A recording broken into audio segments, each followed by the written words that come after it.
Welcome back to Primetime News. Special welcome to the folks watching on OneSpotMedia.com. Up first this evening, the opposition People's National Party is in recovery mode following a bruising leadership election on the weekend. In its wake, more resignations from the opposition's list of shadow spokespersons. With Dr. Peter Phillips marginally retaining the leadership of the party, there is now a frantic effort to hold the party together, including the shadow cabinet. The PNP presidential election is over, but the camp titles still linger. Rise United and One PNP supporters. It's why many say the PNP is a divided party, with delegate support split almost exactly in half. As opposition, the party's shadow cabinet is also split, with at least 7 members who supported Peter Bunting's Rise campaign. After Saturday's loss, the spokesperson resignations started coming in. I will tender a resignation from the shadow cabinet. I think that is the principled and decent thing to do. Among the shadow ministers who supported Peter Bunting's Rise United, Dayton Campbell, Mark Golding, Angela Brown-Burke, Fenton Ferguson, Ian Hales, Noel Arscott, Ronald Thwaites, and Michael Stewart. Mr. Golding says the convention of the party is for supporters of a leadership challenger to step down if they lose in the challenge. In accordance with that convention, I wrote to the party leader yesterday, that is Sunday, and offered my resignation to him, and having congratulated him on his victory. In an interview with our news center, Ronald Thwaites said he had no intention of resigning as he did not see the need to do so. Attempts to contact the others were unsuccessful. It's understood that Peter Bunting himself, as spokesman on industry and commerce, has also tendered his resignation. However, he says he intends to continue serving, at least for now. I committed to my Central Manchester constituents that I would serve at least 4 terms. I'm in my 3rd term, so I have 1 more to go. But however I can contribute to the party, that is my intention. As news of the resignation spread, there were more talks of disunity in the PNP. The party's election monitoring committee announced plans for a meeting Monday morning to work out strategies for the reconciliation of factions. Then, Monday afternoon, the opposition leader, through a press release, responded to the resignations. Pointing to an announcement in April, Dr. Peter Phillips said he indicated that he would be reorganizing the shadow cabinet after the end of the parliamentary sectoral debate. The internal presidential election intervened, and he considered it prudent to postpone that exercise. It went on to say he now intends to undertake the shadow cabinet reorganization after the conclusion of the party's annual conference on September 22. Until then, he has asked all shadow ministers to remain in place and continue to monitor their assigned portfolio. However, Mr. Golding says while he will work with Dr. Phillips's request, that is not a consensus. I can't speak for all of them.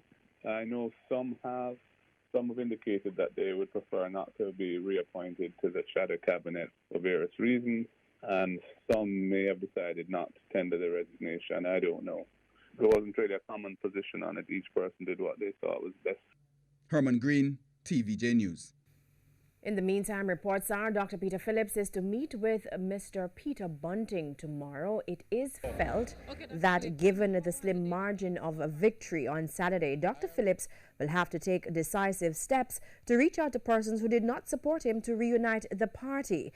Now, there have also been suggestions that the PNP president should have one-on-one conversations with some members, including Dr. Dayton Campbell, who resigned as opposition spokesman on health.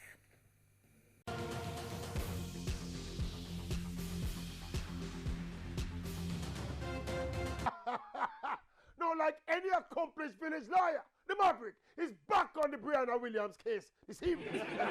With news emerging that young Miss Williams is provisionally named for the Jamaican World Championship team, pending the results of her hearing.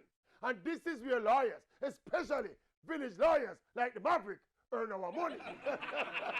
Based on this J3's decision to name Brianna to the team, in addition to the earlier pronouncement by J3's president, Dr. Warren Blake, saying that Williams has a strong case, that if presented properly, she could be exonerated. Well, some people argue that Dr. Blake and the J3s are prejudicing the case and basically putting the independent anti-doping panel under pressure. Me don't have no problem with that. me have put them under pressure too. I think even the Prime Minister and the opposition leader, Dr. Peter Wan, and the Minister of Sports, every single Jamaican should come out in support of Breanna Williams based on the circumstances of this case. And this is nothing we should feel guilty or be ashamed of. None of the evidence in this case is secret. We all heard what happened. This independent panel don't need to waste nobody's time. They need to just free Breanna Williams and free her now. Same like how America free Christian Coleman. We are say free our little champion. Free our champion. Simple. The business community in Portmore, St. Catherine is expressing disappointment with how the state of emergency for the parish has been implemented. They voiced their grouses at a meeting at the Portmore Mall on Monday night. For members of the Sunshine City Chamber of Commerce, SCCC, the move by the government to address crime across the country is necessary. However, with the new state of emergency in St. Catherine forcing businesses to close early, the Chamber believes something is wrong with the approach. We are attacking crime from the wrong end. Chamber President-elect Basil Eastman says there has been a drastic drop in commercial activities since the SOE was implemented last Thursday. The current president, Norman Walker, agrees. He notes that the forced cutbacks are affecting the investments of old and new entities. Portmore's new cinema, Sunshine Palace, is one such entity. The Cineplex no longer goes beyond 9 o'clock. With such a massive investment and you are not able to satisfy your customers, must be cause for great concern. And I certainly going to be sharing audience with the management of the Cineplex. He suggests that while an SOE may work for other areas, it's not a one-size-fits-all solution. Mr. Walker admits that there is a crime problem in Portmore, but says it's confined to a few pockets across the municipality. I would think that the police would now strategize how they would approach this matter, rather than give us a broad paintbrush. Under the SOE, different classes of business are required to close between 7 and 9 o'clock each evening. The measure is to remain in effect for 14 days and may be extended for an additional 3 months if so approved by a 2/3 majority of both houses of parliament. We asked Mr. Walker if he believes Portmore businesses can survive 3 months of an SOE. The answer is no. No. People, as an employer of labor and as chairman of this Portmore Mall, they're going to be fallout. People will be going home. He says the chamber is therefore making a plea to the police and to the government for special consideration. You can't broad brush all of us. We are a different community and we need to be treated differently. Herman Green, TVJ News. Still to come this evening, family of teen allegedly raped by medical doctor demands speedier investigation. And in business news, local manufacturers separate assessing new markets for the post-Brexit era. We'll be right back. And welcome back to Primetime Sports Tuesday. TVJ Sports can report that Jamaica's World Under-20 double sprint gold medalist Breanna Williams will face an anti-doping disciplinary hearing in the coming weeks after testing positive for the banned diuretic hydrochlorothiazide. Keon Rayner has the details. TVJ Sports sources on Tuesday confirmed that Breanna Williams' B sample has confirmed the A sample as being positive for the banned diuretic hydrochlorothiazide. Both those samples were tested at the WADA-accredited lab in Montreal, Canada. Hydrochlorothiazide is a diuretic used by some athletes to lose weight or mask the use of anabolic steroids. Pending a disciplinary hearing, Williams, who clocked a yet-to-be-ratified national junior record of 10.94 seconds to place third in the 100 meters at the National Senior Trials, could now miss the IAAF World Championships in Doha, Qatar, between September 27 and October 7.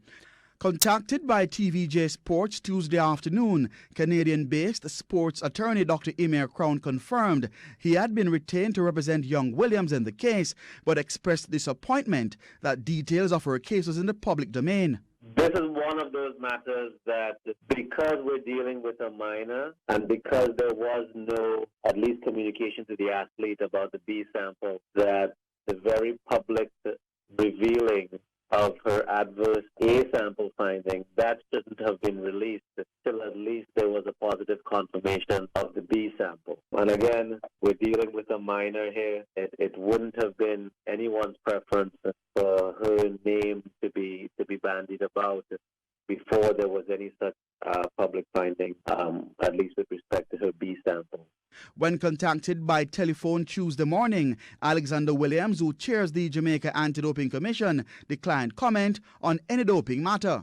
Crown intends to argue that the banned substance was contained in a contaminated over-the-counter medication for a cold and flu, which was declared on her doping control form. I can confirm that we have done independent tests on and over-the-counter cold medication that the athlete took. And the independent test confirmed the presence of a diuretic, and the diuretic was not listed amongst the ingredients in that cold medicine. It is understood that the matter will now be heard by the local independent anti-doping disciplinary panel. Under the World Anti-Doping Agency and IAAF rules, the athlete is facing the possibility of a maximum 4-year ban for a first offense if she is found guilty. It is genuinely a case where she bears, I would suggest, no fault at all in the situation for something that was beyond her control, but beyond anyone's control, really. There was no way to know that a diuretic would find its way into over-the-counter cold medicine. Brianna reporting for TVJ Sports.